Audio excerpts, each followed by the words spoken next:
Assalamualaikum warahmatullahi wabarakatuh. Waalaikumsalam. Alhamdulillahirabbil alamin. Salatu wassalamu ala sayyidina Muhammad wa ala alihi washabbihi ajmain. Alhamdulillah, pada malam hari ini kita di Mualaf Center Yogyakarta kehadiran seorang tokoh favorit kami, seorang tokoh besar, Masya Allah, yaitu Al-Mukarram Al-Ustadz Haji Anwar Lutfi. Ini saking seorang tokoh besar, ya saya pun jadinya nervous ini sebenarnya. untuk besar badannya ya, dan pengaruhnya dan ilmunya tentunya, masya Allah. Dan suatu kehormatan bagi kami atas kehadiran Ustadz di sini. Alhamdulillah kami sangat senang, kami sangat merasa bahagia dengan kehadiran Ustadz di sini. Berkenaan dengan kehadiran, ya tentunya sedikit kami minta ilmu yang semoga ini bisa menjadi tambahan untuk kita, semangat untuk kami ya kan? Untuk tetap teguh berjalan di jalan tauhid, mengesahkan Allah Subhanahu wa taala. Baik, berhubungan juga ini sangat dekat dengan acara tahunan Desember. Ini mungkin kita bisa awali dengan persiapan membentengi iman kita ini. Sebagaimana ini merupakan topik yang memang selalu berulang-ulang, tapi kan tidak pernah bosan untuk dibahas sebenarnya, karena memang tidak ada habisnya, gitu ya Tat ya. Karena memang peristiwanya selalu terjadi, ya. Peristiwanya akan selalu terjadi setiap tahunnya. Lalu bagaimana kita menyikapi ini, Tat? Desember ini, event Desember ini. Bismillahirrahmanirrahim.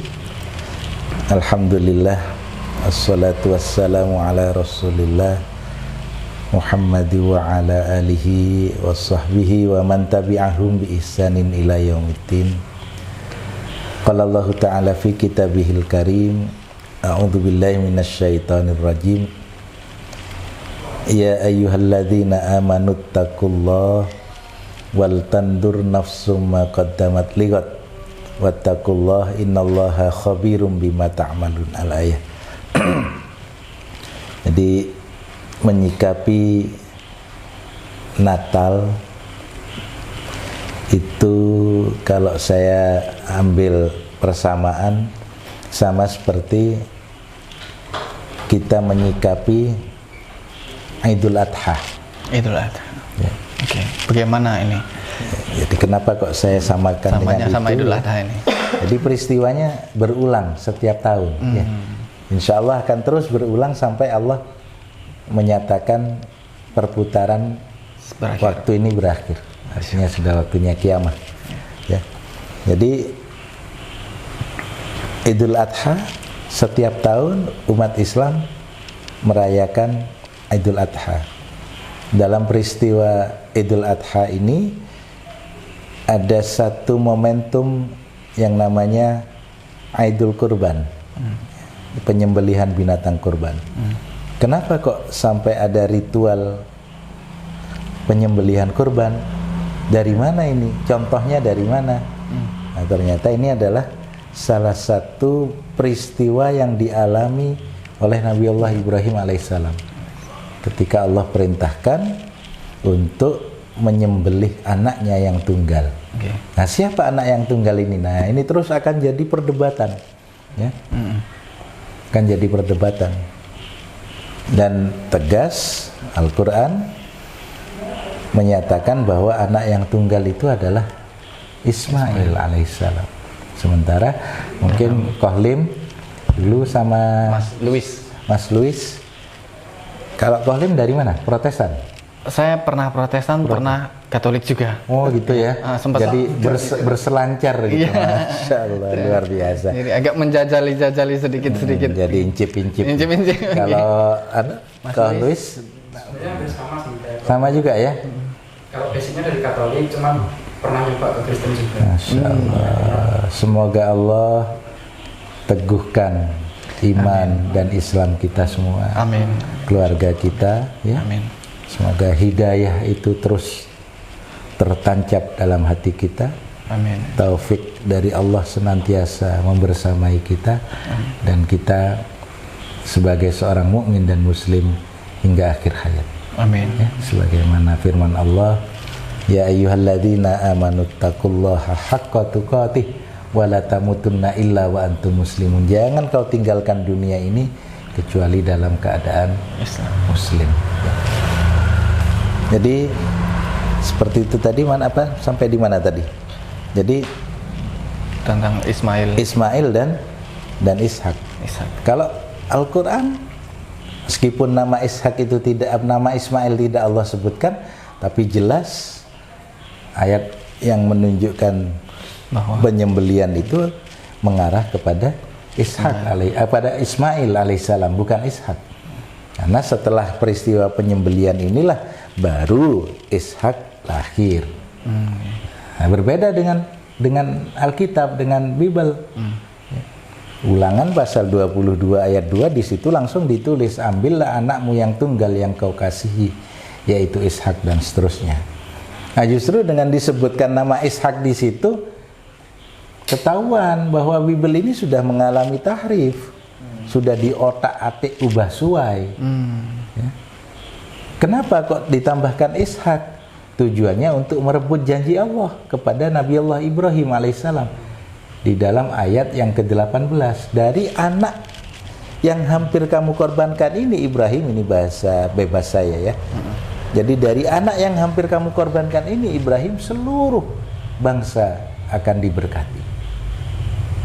Nah, orang-orang yang melakukan tahrif, melakukan ubah suai terhadap Alkitab itu tadi, ini mereka mencoba, kalau anak yang dikorbankan ini adalah Ismail, ya, karena Ismail adalah anak tunggal Ibrahim. Pada masa itu ya, baru Ismail ya? Baru Ismail. Okay. Jadi selamanya Ismail ini adalah anak tunggal Ibrahim. Tapi kalau Ishak tidak pernah jadi anak tunggal Ibrahim. Betul. Ishak bisa menjadi anak tunggal Syarah, tapi Ishak tidak pernah jadi anak tunggal Ibrahim. Betul. Karena anak kedua ya. Biasanya teman-teman Kristen kan begitu, hilahnya, dalih mereka begitu. Kami sudah sering berdiskusi dengan mereka. Begini Pak Dokter, jadi Ismail itu adalah anak tunggal Hajar, Ishak anak tunggal Syarah. Jadi yang diminta oleh Tuhan itu, ambillah anakmu yang tunggal. Jadi dua-duanya kan tunggal, kalau gitu. Ismail bisa Ishak, itu mereka kalau sudah kepepet begitu, bisa Ismail bisa Ishak. Tapi yang pasti anak itu adalah tidak disandarkan pada Abraham, disandarkan pada ibunya. Ini trik mereka untuk mengelabui kita ya. Nah, padahal anak Ibrahim yang diminta oleh Allah itu adalah anak yang tunggal, dan harus diketahui Ismail selamanya adalah anak tunggal Ibrahim, berbeda dengan Ishak. Ishak jadi anak tunggal bagi Syarah, tapi tidak pernah jadi anak tunggal Ibrahim alaihissalam. Nah, ini gampangannya begitu. Nah, jadi itu akan berulang. Jadi makanya harus dibahas terus. Untuk apa? Untuk mengingatkan umat ini bahwa janji Allah kepada Nabi Allah Ibrahim, dari anak yang hampir kamu korbankan itu Ibrahim, seluruh dunia akan diselamatkan. Anak itu lahir dari keturunan Ismail. Dan dari Ismail yang menjadi Nabi itu hanya dua. Yang pertama Nabi Ismail sendiri, yang kedua adalah Nabi Muhammad SAW. Nah, ini yang tidak dimaui oleh orang-orang Bani Israel, khususnya orang Yahudi. Betul. Sehingga mereka ubah suai. Nah, orang Kristen bermakmum pada Yahudi. Betul. Jadi mereka pun akhirnya, si Paulus mengatakan bahwa Ishak itu Ismail itu adalah tanahmu seperti Moria, dan bagaimana itu di surat kiriman Paulus itu. Iya, ada itu di surat kiriman Paulus. Okay. Akhirnya kenapa kok Paulus berkata begitu? Ketahuilah bahwa sebelum Paulus itu menyatakan sebagai pengikut Yesus, dia adalah seorang Yahudi murni. Jadi bagaimana dia memasukkan ajaran itu? Nah, makanya bermakmumlah orang Kristen itu kepada orang Yahudi. Melalui Paulus ini yang banyak melakukan. Ya. Nah, jadi itu kalau saya analogikan dengan dengan Idul Adha itu, jadi memang akan terus berulang. Nah, kita umat Islam khususnya yang aktif di Mu'allaf Center yang bersinggungan terus ya dengan dunia permu'allafan, dengan dunia dakwah terhadap saudara-saudara kita yang beda akidah. Itu kita nggak usah terlalu banyak-banyak belajar. Ini loh inti-intinya. Ini loh kesalahan kitab sucimu di sini. Nah, kalau pedomanmu sudah keliru, maka tidak akan pernah bisa mengantarkan kamu ke dalam keselamatan. Betul. Makanya harus cari pedoman yang benar, yang terjamin dari kesalahan, yang 100% dari Allah, pencipta langit dan bumi, pengutus para nabi dan rasul. Masya Allah. Jadi harus diulang terus. Jadi saya bangga ini melihat Kolim dan Louis ini ya. Jadi sama-sama dua-duanya dulu peselancar agama. Jadi saya bersyukur. Jadi mereka sudah basicnya di Katolik, begini menurut Katolik, begini menurut Protestan. Nah, sehingga mudah untuk mendakwai mereka yang masih ragu-ragu dengan kebenaran Islam. Nah, tadi kembali lagi kepada persoalan Desember ini ya. Desember ini. Jadi Natal itu kita memang harus hati-hati, kita harus terus mengingatkan pada saudara-saudara kita Muslim. Kalau saudara-saudara kita Kristen ya sudahlah, enggak. Mereka mau merayakan ya silahkan saja, itu hak mereka, itu hari raya bagi mereka ya. Kita enggak usah ikut campur di dalamnya, intervensi itu. Karena memang makna toleransi yang benar ya kita memberikan kebebasan kepada orang lain yang berbeda dengan kita untuk melakukan apa yang dia yakini, dan kita tidak saling mengganggu, tidak saling mengintervensi. Jadi kalau bahasa Al-Quran itu lakum dinukum waliyadin, bagimu agamamu, bagi kami agama kami. Bukan dicampur jadi lotek, jadi gaduh-gaduh, kacau itu namanya sinkritisme agama ya. Sinkritisme. Nah, jadi ketika akhir tahun Desember seperti ini, kita harus ingatkan pada saudara kita Muslim, hati-hati, jangan sampai kamu terjerumus ke dalam kekufuran, ke dalam perilaku kekafiran yang bisa menggugurkan syahadatmu. Saya tidak pernah mau main-main kalau dalam urusan akidah itu. Betul, itu bisa gugur loh syahadatnya. Bisa batal keislamannya. Padahal janganlah kamu mati kecuali dalam keadaan muslim. Kenapa saya katakan bisa gugur? Coba saya tanya sekarang, dulu pada waktu Anda berdua masih sebagai Katolik ataupun Protestan, apa sih pandangan saudara terhadap Yesus itu?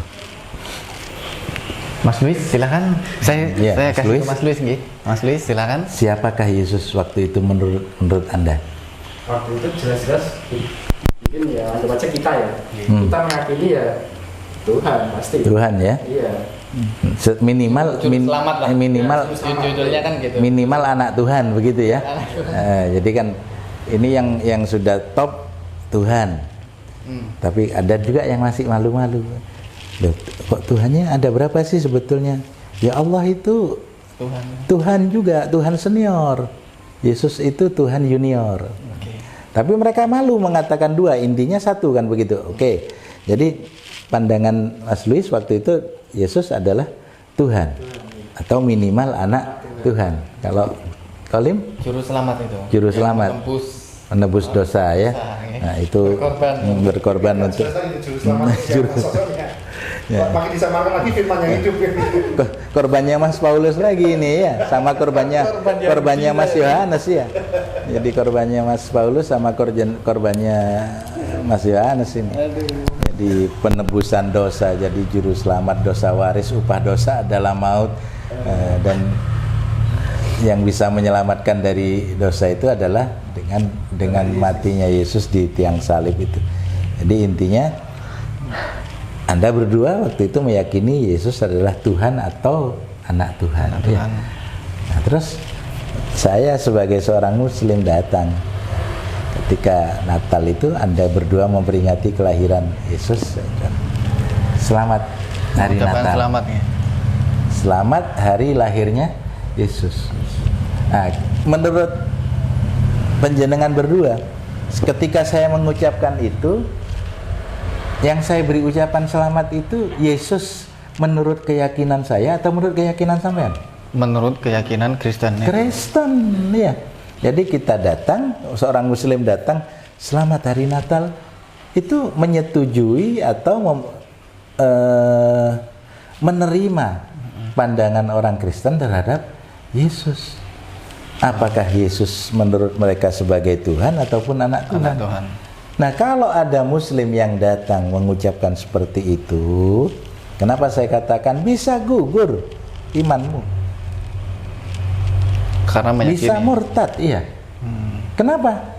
Allah setuju ya, setuju dengan menyetujui dengan anggapan mereka itu. Allah menyatakan dalam Al-Qur'an, a'udzubillahi minasyaitonirrajim. Laqad kafarul ladzina qalu innallaha huwal masih ibnu Maryam. Surah Al-Maidah ayat 72. Sungguh teramat sangat kafir sekali orang yang menyatakan bahwa Allah itu adalah Isa putra Maryam. Bahkan dikatakan Laqad kafara. Bukan saya loh ya yang mengatakan, ini Sang Pencipta yang menciptakan kita semua yang menyatakan itu. Jadi predikat mereka yang mengatakan bahwa Isa al-Masih putra Maryam itu adalah Allah, itu adalah kafir. Laqad kafarul ladzina qalu innallaha huwal masih ibnu Maryam. Saya seringkali menerjemahkan ayat itu dengan tata bahasa gini. Laqad kafara, sungguh teramat sangat kafir sekali.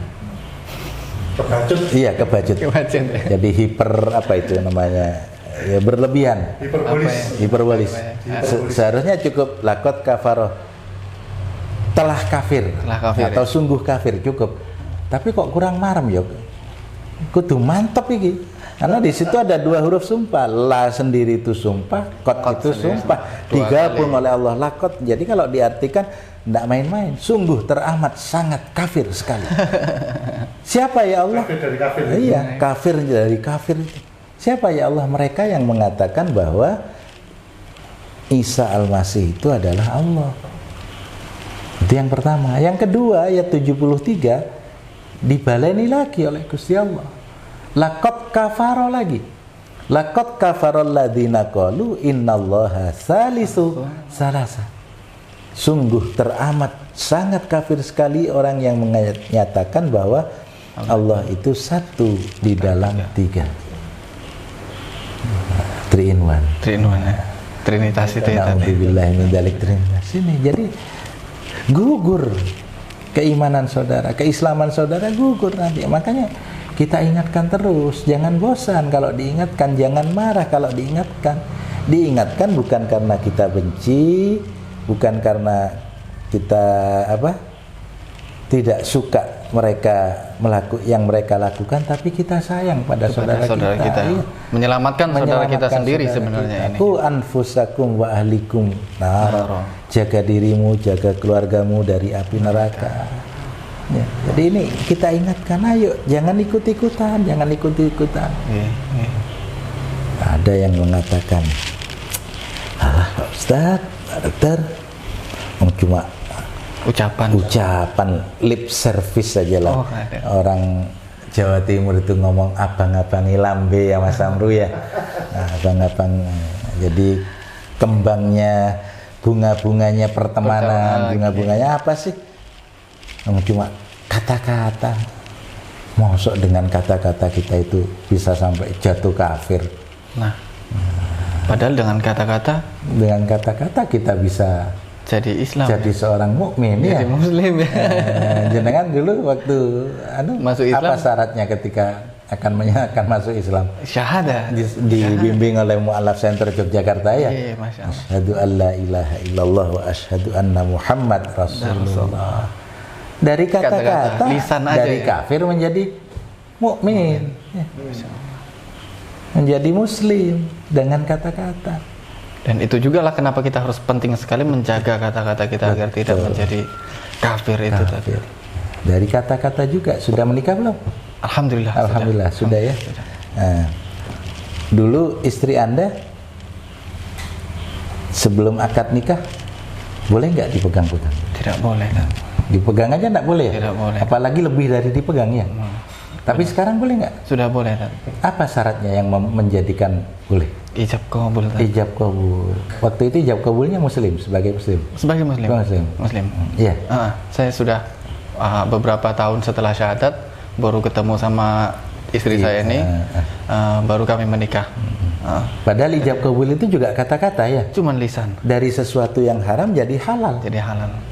Begitu juga sebaliknya. Dari halal bisa jadi haram, apa? Talak. Cuma dari lisan. Ya, dari lisan juga. Jadi jangan main-main lah urusan ini.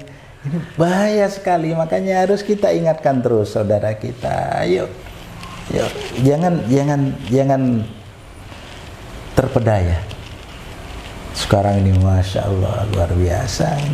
Toleransi ini, judulnya nih. Saya kemarin malam itu sudah jalan-jalan muter-muter di mana-mana itu sudah banyak itu pohon berkelip-kelip itu dan sebagainya. Itu kalau kalau mereka Nasrani ya biarkan saja itu. Nah, justru kalau kita datang kepada mereka itu mereka sebetulnya terganggu. Untuk apa kita mengganggu? Biar mereka dengan acara mereka sendiri. Iya. Mereka sudah bisa merayakan acara mereka sendiri tanpa harus kita ikut berpartisipasi sebenarnya. Justru kalau kita datang ke mereka ketika acara itu memberikan ucapan selamat atau datang kita diberi undangan Natal bersama hadir, itu sebetulnya mereka menyalahi dalam ketentuan dalam Alkitab mereka sendiri. Oh, bagaimana itu kan? Itu kalau kita baca surat kiriman Paulus lagi ya. Itu insya Allah ada di dalam kita surat kiriman Paulus pada jamaah Galatia pasal 1. Ya, pasal 1 ayat 10, 11 itu. Jadi kalau ada orang datang kepadamu membawa Injil yang lain selain yang sudah aku berikan atau kamu terima ini, jangan terima dia dalam rumahmu. Sekalipun malaikat dari surga yang turun membawa Injil yang lain, jangan kamu terima.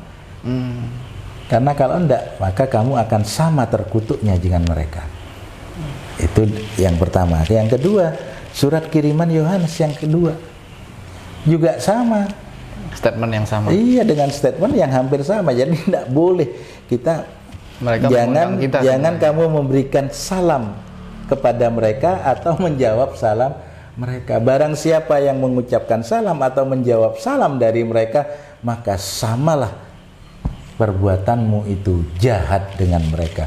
Jadi masya Allah kita ini dianggap orang-orang jahat, Pak. Dianggap orang-orang terkutuk, terlaknat. Malaikat dari surga datang membawa Injil, dilaknat juga. Selain dari yang sudah diajarkan oleh Paulus dan kawan-kawan itu, terlaknat. Lebih ngeri lagi. Lebih ngeri malaikat lagi. Pun dilaknat ya sebenarnya. Malaikat dilaknat. Nah, kita yang bawa Al-Quran mengucapkan selamat. Itu kalau mereka konsekuen dengan ajaran agamanya harus diusir. Betul ya. Kalau enggak terlaknat privasi mereka. Ya. Nah, jadi bagi mereka yang sebenarnya benar-benar mempelajari dan mendapati ayat ini harusnya paham dengan batasan-batasan. Mereka tidak akan pernah minta untuk diberi ucapan selamat, juga tidak akan pernah mengundang orang yang tidak seakidah dengan mereka untuk datang ke rumah mereka. Betul. Jadi kembali lagi tadi ya. Kalau misalkan masih ada saudara kita muslim yang ngotot kepingin, duh gimana ya Pak Dokter, relasi saya itu kebanyakan merayakan Natal ya. Gimana kita? Gimana? Sikap kita ini gimana kita? Mbok ya tolonglah Pak Dokter, kasih fatwa atau kasih ini banyak kita jumpai ciri-ciri fatwa ini. Saya kemarin memberikan kajian di Surabaya itu ngotot ini yang penanya ini, gimana Pak Dokter, masa tidak ada solusinya supaya kami ini tidak kena hukum haram menyampaikan ucapan selamat hari Natal ya apa carane. Saya katakan ada solusinya. Solusi dari Al-Quran itu ada. Ya, kalau kepingin mengucapkan selamat hari Natal pada mereka, itu ada solusinya. Gimana caranya? Nah, itu caranya. Ikuti Ali Imran 63. Gimana itu Pak Dokter? Jadi kalian datang ke teman kalian, bos kalian atau siapapun, lalu ucapkan selamat hari Natal dengan tambahan seperti surah Ali Imran. Apa bunyinya? Qul ya ahlal kitab. Katakanlah kepada ahlul kitab itu, ya ahlal kitab, ta'alau ila kalimatin sawa bainana wa bainakum. Ayo kembali, kita kembali kepada kalimat perjanjian yang sama antara kami dengan kalian. Apa perjanjian yang sama itu? Allah na'budu illallah, bahwa kita tidak menyembah kecuali hanya kepada Allah. Itu syarat yang pertama. Yang kedua, Allah na'budu illallah wa la nusyrika bihi syai'an, dan tidak kita sekutukan Allah dengan yang lain, dengan siapapun.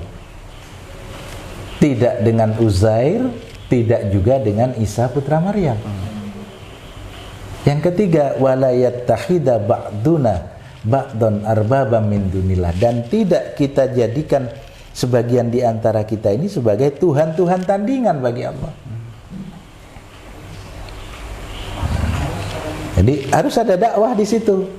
Jadi silahkan Anda datang, selamat hari Natal, selamat atas kelahiran Isa putra Maryam atau Yesus Kristus, hamba Allah, bukan Allah, hanya utusan Allah, hanya Rasulullah, hanya Nabi Allah yang menyeru kaumnya Bani Israel untuk kembali ke jalan yang benar, jalan tauhid, tidak menyekutukan Allah dengan yang lain. Jadi ayo, selamat hari Natal, mulai hari ini jangan lagi Anda menuhankan Yesus. Catatannya Pak Yusir. Ya. Ayo silakan datang kalau mau. Di apa Al-Imran 63 sini dikatakan apabila mereka itu berpaling maka saya seorang muslim, kan gitu.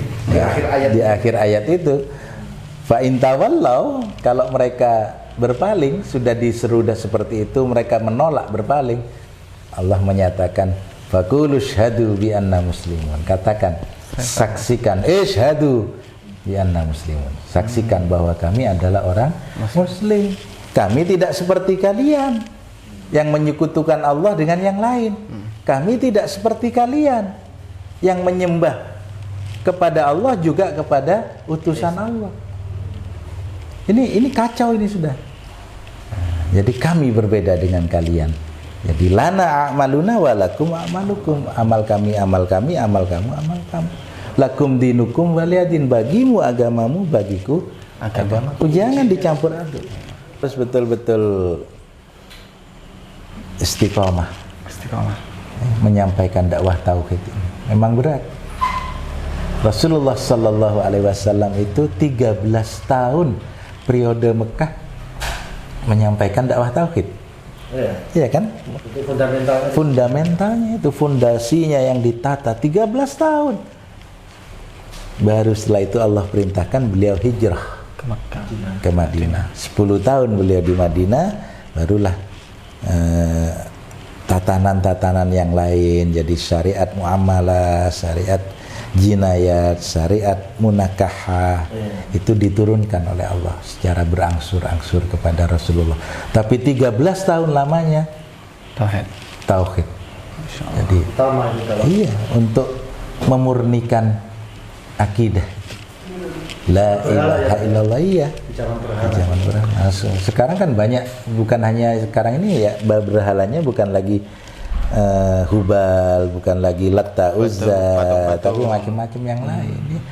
Nah makanya ketika momen seperti ini ya, kita ingatkanlah saudara kita muslim ini ya, terutama adik-adik yang masih pelajar ya, mahasiswa yang mohon maaf gawai ini, gadget ini kan sekarang tidak pernah lepas. Kalau dulu mungkin masih jarang Pak, anak-anak muda muslim itu yang mau turut ikut-ikutan mengucapkan Natal itu ya, sepertinya belum familiar. Tapi kalau sekarang dengan ini, Kita buka aja sudah macam-macam ini isinya. Nah ini kalau Google aja sekarang udah gambar iya, marah ini. kalau tidak kita bentengi itu, maka tidak tertutup kemungkinan akan tergerus akidah saudara kita ini. Jadi kita harus selalu berdakwah terus. Berdakwah ke dalam juga mendakwai mereka, karena mereka ini adalah umat dakwah yang harus kita dakwai. Tujuan dakwah juga Tujuan ya. dakwah, iya. Banyak tersesat. Kenapa mereka harus kita dakwai? Kita kasihan. Kita khawatir, kita kasihan. Ayolah. Insya Allah kami yang sudah mukmin dan muslim sampai mati ini, dengan izin Allah, dengan hidayah dan taufik Allah, kami yang sudah muslim, keluarga kami yang muslim dan mukmin sampai meninggalkan dunia ini, insya Allah dengan rahmat Allah nanti akan masuk dalam surga. Nah kami juga kepingin saudara-saudaraku, sahabat-sahabatku, kawan-kawanku, kita bukan hanya berteman di dunia, ayo berteman sampai di akhirat, sampai ke surga nanti. Bagaimana syaratnya? Sederhana. Kita ini sekarang sudah berada di periode Nabi yang terakhir, yaitu Nabi Muhammad SAW. Apa agama Anda? Yahudi. Apa agama Anda? Majusi. Apa agama Anda? Nasrani. Kalau kalian tidak mengikuti agama yang dibawa oleh Rasulullah Muhammad SAW, neraka. Yang ngomong seperti ini bukan saya. Saya hanya menyampaikan apa yang disampaikan oleh Rasulullah SAW. Apa kata Rasulullah? Walladzi nafsi biyadih la yasma'u bi rajulan min hadhil ummah yahudiyan aw nasraniyan summa la yu'minu bi illa dakhalan nar.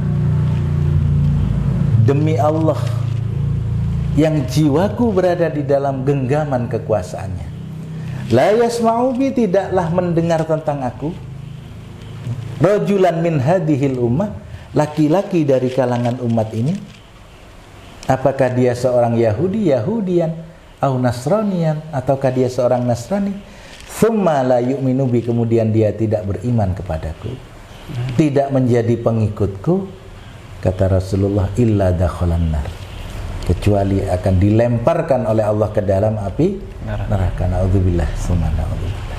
Jadi harus kita ajak mereka, harus kita dakwai. Ya. Lalu kan sering kali begini, ngapain sih kok sibuk-sibuk ngurusi mu'alaf? Sudahlah urusi saudaramu yang muslim saja, ndak usah ngurusi orang lain. Ya. Kayak katanya mlebu-mlebu swarga. Ini banyak Pak bahasa-bahasa begini. Ya justru omongan seperti itu kadang munculnya dari saudara kita muslim. Jadi harus kita ingatkan. Ya. Ini perintah dari Allah, dakwah ini dari Allah perintahnya. Dan kami melakukan ini di Mu'alaf Center ini untuk mengamalkan apa yang disampaikan oleh Rasulullah. Jadi kalau umat yang ada saat ini, tidak peduli apapun agamanya, apakah dia Yahudi, Nasrani, Majusi, Hindu, Buddha, ateis sekalipun, ini sudah periodenya Muhammad SAW, lalu mereka tidak mau menerima kenabian Muhammad SAW, tidak mau hidup di dalam risalah Muhammad SAW, dan tidak menjadi pemeluk agama yang dipeluk oleh para nabi dan rasul dan disempurnakan oleh Allah ketika periode Nabi Muhammad SAW, maka semuanya akan dimasukkan ke dalam api neraka. Jadi begitu cintanya dan sayangnya kami kepada saudara-saudara kami yang beragama lain ini, karena mereka manusia juga, hamba-hamba Allah juga. Jadi kami ingin kita selamat bersama-sama di dunia, lebih-lebih nanti di akhirat. Masya Allah. Begitu. Nah, jadi mudah-mudahan saudara-saudara sebangsa kita ini yang sampai hari ini masih memilih kafir, mereka mau menerima hidayah. Kenapa? Ada keuntungan yang luar biasa. Bisa jadi catatan amal saya ini sudah kalah dengan penjenengan berdua ini ya. Karena ketika saudara-saudara masih tidak beriman, masih sebagai orang kafir ya, catatan amal kebaikan itu tidak masuk, tidak mendapatkan balasan di akhirat nanti. Habitat amaluhum fid dunya wal akhirah. Dihapus semua catatan kebaikan itu. Tapi sebaliknya, ketika Anda bersyahadat kemudian menjadi seorang mukmin dan muslim, maka semua amal kebaikan yang dilakukan di luar sebelumnya itu akan terbawa, direkap, dimasukkan. Luar biasa, Masya Allah. Dosa-dosanya diampuni. Dosanya diampuni, kebaikannya diambil, dimasukkan ke dalam catatan yang baru. Makanya saya katakan bisa jadi kita yang dari lahir ini sudah sebagai mukmin dan muslim kalah catatan amal kebaikannya dengan saudara-saudara yang mu'allaf ini. Ya, karena apa? Ketika Anda bersyahadat, Anda menerima Islam, Anda beriman kepada Allah, beriman kepada para nabi dan rasul, beriman kepada kitab suci, beriman pada hari akhir dan qada serta qadar, ya. Catatan dosa Anda sudah dihapus, sudah bersih, dibersihkan. Anda bersyahadat, dibersihkan. Tinggal baiknya saja yang tetap di bawah. Nah, jadi Anda sudah punya modal ini ya, tinggal menambah istiqomah untuk melaksanakan apa yang Allah perintahkan dan menjauhi apa yang Allah larang. Tinggal ngembangin modal usaha. Ngembangin dulu, melanjutkan usaha. Mudah-mudahan mudah-mudahan kita oleh Allah diselamatkan di dunia hingga di akhirat, kita dan keluarga kita ya. Amin, yang mukmin, yang muslim, diampuni segala dosanya, dilipat gandakan amal kebaikannya, diberikan keturunan yang solih dan solihah. Amin. Diberikan ilmu yang bermanfaat dan ringan kaki, ringan tangan kita untuk membantu saudara-saudara kita yang lain. Saya kira itu, Mas. Mudah-mudahan perbincangan malam ini membawa berkah bagi kita semua. Amin, insyaallah. Semoga obrolan ini menambahkan ilmu dan semangat kita juga, pengetahuan kita. Jadi itu teman-teman kita sekalian, paling tidak kita galinya dari sejarah ya. Kita harus tahu dari sejarahnya ini. Yang tadi disampaikan bahwa dari Nabi Ibrahim, lalu dan keterusannya. Maka dari sejarah itulah kita punya basic yang kuat untuk menafikan mana yang salah dan menerima mana yang benar.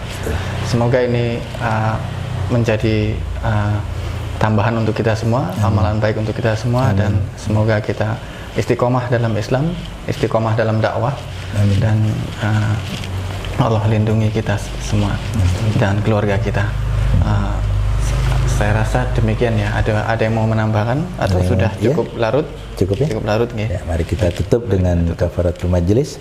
Subhanakallahumma wa bihamdika asyhadu an la ilaha illa anta astaghfiruka wa atubu ilaik. Alhamdulillahirabbil alamin. Terima kasih teman-teman Mu'allaf Center sekalian yang sudah hadir. Ini barisan muda Mu'allaf Center Yogyakarta. Jadi teman-teman ini dari mana nih? Dari Maluku. Sebelumnya apa? Beragama? Muslim. Alhamdulillah. Cuma casingnya memang agak ada casingnya aja agak. Dari Maluku ya. Maluku juga. Dari Maluku, Masya Allah. Ambon ya. Teman-teman ini dari muda MCI yang kalau hari Jumat, beberapa Jumat itu ke daerah desa binaan yang Masya Allah. rawan pendalaman akidah. Termasuk yang di lereng gunung ya? Iya, di lereng. Yang ke sana kita. Di Pegunungan ini untuk jadi khotib dan khotib. Jumat di sana. Alhamdulillah, terima kasih telah menyelamatkan akidah saudara-saudara kami di sana ya, menjaganya. Mudah-mudahan kami mohon doanya agar kami selalu bisa istiqomah. Amin. Dan terus jangan khawatir, intan surullah yansurkum wa yusabbit aqdamakum. Jadi siapa saja yang mau menolong agama Allah, pasti Allah akan menolongnya dan Allah akan meneguhkan pijakan kakinya di atas jalan kebenaran ini, insyaallah. Insyaallah. Ya, nggak usah khawatir, semuanya akan dicukupi oleh Allah. Ya. Itu ya, teman. Sebenarnya saya itu agak ini minta waktunya sedikit lagi boleh kan? Ini tentang tanggal 25 sebenarnya. Kenapa? Apa sih? Dari mana sih asal usulnya kok bisa sepakat di tanggal 25 Natalnya itu? Nah, iya. Kalau milih tanggal 35 nggak ada kalendernya. Nggak ada. Iya. Ya itu memang berbagai macam versi ya, dalam internal mereka sendiri kan juga geger itu ya. Nah, jadi Jadi kayaknya lebih terpengaruh oleh paganisme sebelumnya atau Helenisme itu ya. Jadi yang mendewakan matahari. Jadi siapa? Zeus ya. Ya, Yunani ya. Yunani ya. Ya, Yunani. Jadi punya anak Siapa namanya? yang lahir Hercules, Hercules yang lahirnya juga pada tanggal 25 Desember. Itu ya. Itu yang pertama. Atau yang kedua ya mungkin karena kalau Desember ini kan musim, kalau di Indonesia musim penghujan. Ya, musim hujan. Di negara yang 4 musim kan sekarang ini juga musim salju utara, ya. Sehingga perayaan Natal itu lebih syahdu karena bisa banyak bunga-bunga salju gitu ya. Menyesuaikan dengan momen. Menyesuaikan. Nah, padahal kalau kita kembali kepada Bible, ketika Maryam alaihissalam itu melahirkan putranya Yesus alaihissalam, itu kan ketika palungan sedang kosong karena ditinggal oleh para pemiliknya, sedang membawa hewan ternaknya ke padang rumput, sudah diangon, jadi mereka bawa. Nah, padang rumput atau mereka angon wedusnya itu, dombanya itu pada musim semi, ya, karena rumput tumbuh pada musim semi. Ya, itu perkiraan antara bulan Juni Juli ya, Mei sampai Juni ya, 4 bulan itu jadi April, Mei, Juni, Juli ini kemungkinan antara 4 bulan itu harusnya ya. Makanya ya mereka sendiri ribut itu kapan sih sebetulnya Yesus itu lahir. Tapi dengan yang Islam gimana, Tat? Apakah Isa alaihissalam ada riwayat lahir pada? Kalau di dalam Islam sendiri kan tidak ditetapkan tanggalnya berapa ya, sama seperti Rasulullah SAW sendiri pun tidak disebutkan tanggal berapa beliau dilahirkan. Cuma para ahli hisab, ahli falak itu memperhitungkan kemungkinan 12 Rabiul Awal pada waktu kelahiran itu, pada tahun gajah itu terjadi pada bulan sekian.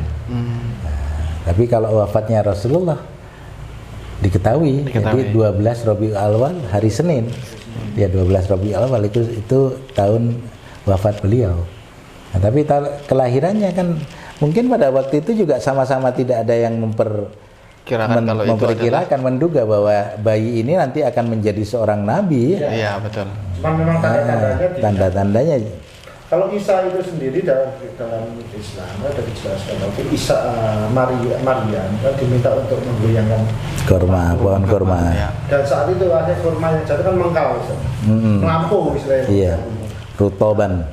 Diperkirakan itu antara Mei sampai Juni. Iya, jadi masa-masa sudah panas ya. Musim semi ya. Musim semi. Dan tidak ada kaitannya sebenarnya sama salju dan akhir tahun Desember. Masih banyak kontradiksi antara kita dengan teman-teman. Atau ya mungkin karena kalau 25 Desember jadi seminggu kemudian kan bisa tanggal 1 nih, agak panjang liburnya. Ya, biarlah mereka mau seperti apa, yang penting kita jaga pilihan mereka, akidah keluarga kita, saudara-saudara mukmin muslim kita adalah jangan sampai kalian terjerumus ke dalam lembah kekafiran itu. Terima kasih Tan waktunya. Terima kasih banyak. Karena kalau kita terjerumus ke lembah kekafiran di dunia, letaknya nanti di akhirat lembah jahanam. Ya. Nauzubillah. Alhamdulillahirabbil alamin. Fastabiqul khairat. Wassalamualaikum warahmatullahi wabarakatuh. Waalaikumsalam warahmatullahi wabarakatuh.